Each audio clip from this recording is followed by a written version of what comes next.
What is up, everybody? Happy 2023! We will be back soon with new videos, I promise, and in the meantime, I just put together a few of my favorite moments from last year. Enjoy. First of all, you need to know your libraries, because you're going to be making some conscious decisions and not based on your assumptions. And I believe that's key for making good mockups. You know, just reading the manuals. You know, can you honestly say that you read the manuals for all the libraries you have at the moment? I didn't. I don't read all the manuals, but it definitely helps a great deal to get into the mind of the developers and kind of knowing what they meant these libraries to sound like and how they're supposed to be used. So yeah, know your libraries before you decide to buy a new one because you're frustrated by what you have at the moment. If a library has the potential to sound like the demos you heard and you love so much, the problem is you, it's not the library. I know, doing proper orchestration. And again, this might sound very obvious and you're gonna hate me for this, maybe, but you know, doing things that are not realistic in your mockup and cheating is gonna create a cool sound. Yes, for sure. But in the end, if your goal is to achieve realism within your mockups, your orchestration should be realistic and something that, you know, a real player, a real musician should be able to play. Once that's been taken care of, you realize that most of the work is already being done. Dynamics to blend different instruments and common doubling. Any real orchestra would always try to blend with each other. You don't really want to have an instrument sticking out from the rest unless it's a solo part or something like that. Let's try to demonstrate this with a common kind of doubling, maybe cellos and bassoons. So I'm gonna just copy and paste. The problem I have with this is that they sound like two separate instruments, so I would probably just kind of play with dynamics a little bit until they blend together. So let's try to record a couple more instruments, maybe like a French horn or something like that.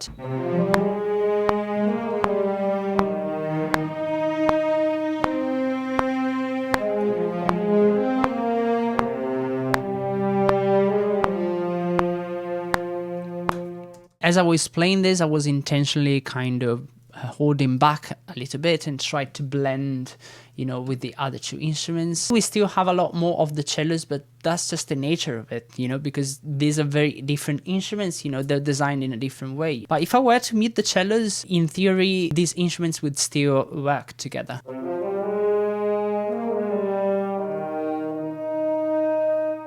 Making each single instrument sound good. I know it is a pain and it takes forever, and it's something that I had to learn the hard way myself. Obviously, it depends on how much time you have available as well. If you have time to spend on your mockup and work on your mockup, you know, the better it's going to sound. Yes, how to make measured tremolos when you have a library that doesn't have them. What I would do at this stage is just probably copy and paste this very same performance a 16th ahead. The second note is going to be an up bow. Up bows have less strength than a down bow. You know, professional violinists would practice forever to even out their bowings, but you know, that's just the way that the nature works. You know, it's gravity really, and there's nothing you can do about it. So if we play this phrase right now, it's probably going to sound pretty bad and robotic, but you can make it more realistic by simply lowering the velocity of the second note to kind of simulate an up bow. So let's have a listen. An alternative way to do this, it doesn't probably sound as realistic, but you can make some playable, you know, measured tremolo patches by using a delay. Super simple. All I did here really was basically using a delay as an insert set on 16ths. By adjusting the wets, you can kind of regulate the intensity of the up bows.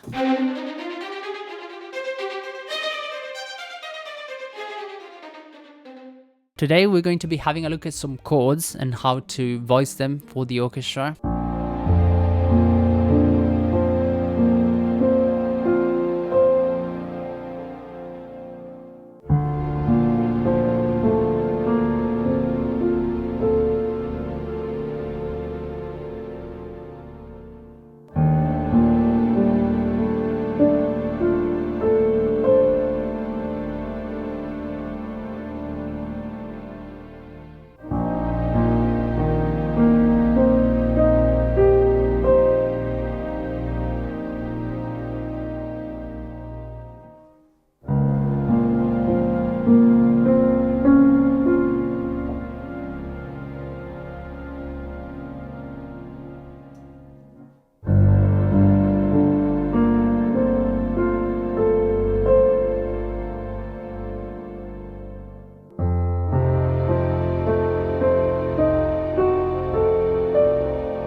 The music is still reasonably simple, but there are a couple of harmonic tricks that help, making the progression interesting and unique. First of all, we lead with something that is neither major or minor, with A flat coming from the C minor scale and C major, the C major scale, obviously. And this non-committal type of harmonic movement is precisely what makes it sound very much like Star Wars. But here's the part I like the most.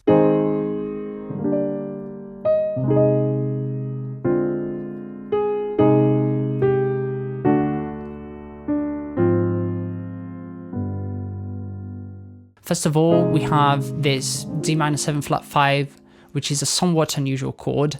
What most people would probably do is something like this instead, with B flat major that continues the descending bass line. And what follows straight after is this beautiful false cadence, D major into F minor over A flat, then G. So it's basically just postponing the resolution by adding an extra chord, F minor, in between D and G, that otherwise would just be a simple 5-1, with D being a secondary dominant. Lots and lots of ways of doing this, but a keen observer might have noticed that earlier in the video I played this. What in the world is that, you ask? That's none other than our trusty diminished scale, or the octatonic scale. The way we got to this was by basically playing this cell 4 times in a row, each time starting a half step lower. And when the cycle repeats, we basically end up with an octatonic scale. But how is that important? Well, the beauty of it is that you can basically blend the two scales together, a regular minor scale with the octatonic, because they share a lot of the same notes. So you can potentially use them interchangeably, and when you want to spice things up a bit, you can grab some dissonant chords and clashes from the diminished scale, and that's something that you wouldn't otherwise get from, a plain regular or minor scale. Heterophonic textures. This basically means having a melodic line embellished with a variation of it, where some of its notes can be omitted, added, and or ornamented in a number of different ways. On this last section, for example, we have 3 layers. The main vocal line. We can start again anew. Brass and woodwinds playing a variation of it.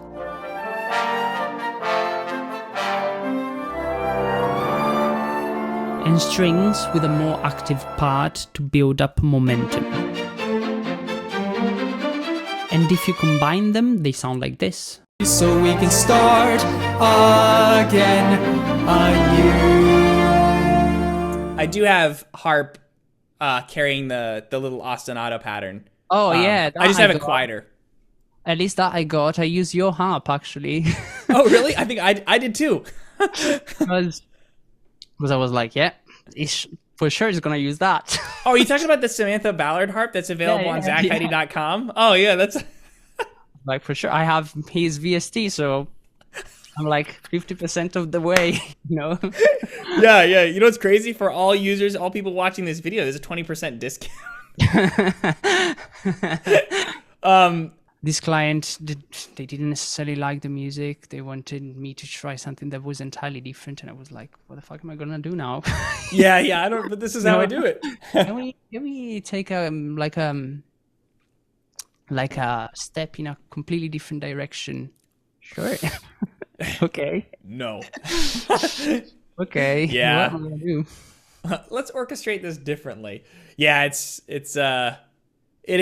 is tough. I think that's the whole. I spent so long trying to get faster, and now I've had to sort of like rein it back a little bit. Where like if you get too fast, then you don't give enough time to think and try new options and experiment.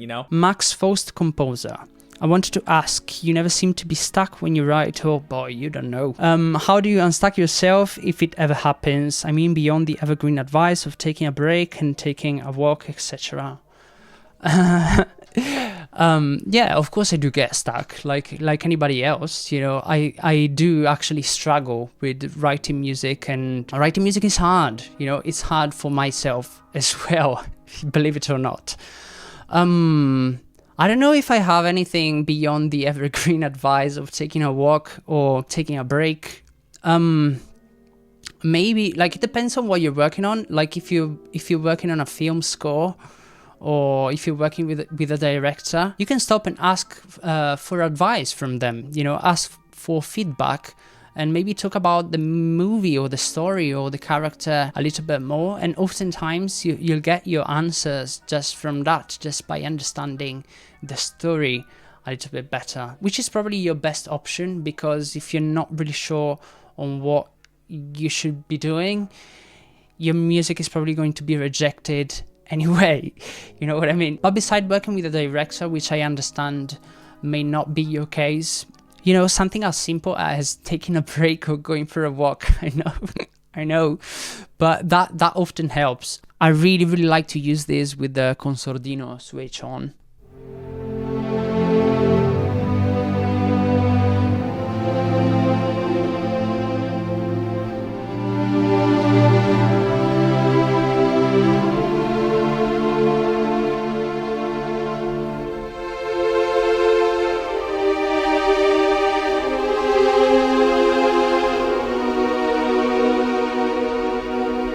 It's just gorgeous. I really like this. I believe one of the reasons why it's easier to get away with doing something like this with just sustains or ensemble patches is that the orchestra here is not really taking the lead. It's just basically accompanying the piano. So if we were to not have the piano at all in this little piece of music, all the little imperfections would be more noticeable. So let me mute the piano. I'm just gonna play a little bit of the track, maybe just the beginning, and show you the difference once again between the two.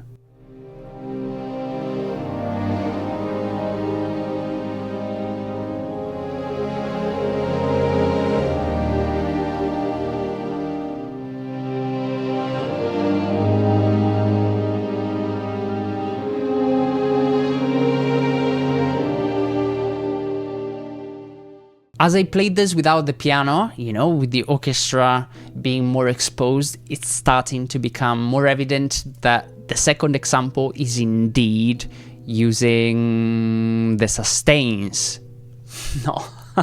No, it's legatos, and the first one is sustains. The one thing, you know, all beginners have in common, like most beginners, I should say, including myself, you know, back in the day when I started to work with orchestral libraries and such, is just going overboard with things. Sample instruments, they don't need anything, you know, they already sound good out of the box. You don't need to do anything. And for some reason, I don't quite know why, you know, there seems to be this kind of misconception going around that you kind of need to mix these libraries and you need to do a lot of things, a lot of processing just to make them sound good. While this is not the case. You might start with some music that already sounds fine on its own and you end up breaking it, you know, ruining it, trying to make it better while it doesn't need anything, you know, which is frustrating and heartbreaking to see. That would be everything for today, guys. Thank you very much for watching. If you feel like supporting the channel, feel very free to check out my Patreon, where I share a lot